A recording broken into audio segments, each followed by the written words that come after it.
Salah satu striker yang rumorkan bakal bergabung bersama PSM Makassar, Muhammad Ridwan mengaku masih menunggu tawaran langsung dari manajemen tim berjuluk Pasukan Ramang itu. Hengkangnya, Ramadan Sananta membuat PSM harus berburu striker lokal yang cocok menggantikan peran dan mengisi posisi kosong tersebut. Muhammad Ridwan digadang-gadang akan berlabuh ke PSM. Apalagi striker tersebut dirasa sangat cocok untuk menggantikan posisi dari Ramadan Sananta. Muhammad Ridwan menjadi striker Persik pada musim lalu, namun pada putaran kedua dirinya dipinjamkan ke Dewa United. Penyerang berusia 22 tahun ini juga sudah mengumumkan bahwa dirinya sudah resmi berpisah dengan tim lamanya dan saat ini berstatus free transfer.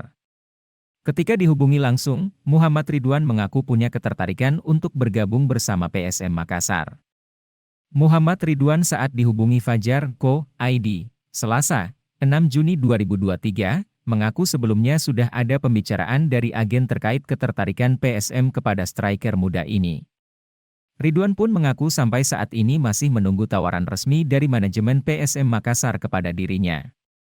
Selain PSM, Ridwan mengaku untuk saat ini masih ada 2 tim lain yang juga menaruh ketertarikan kepada dirinya.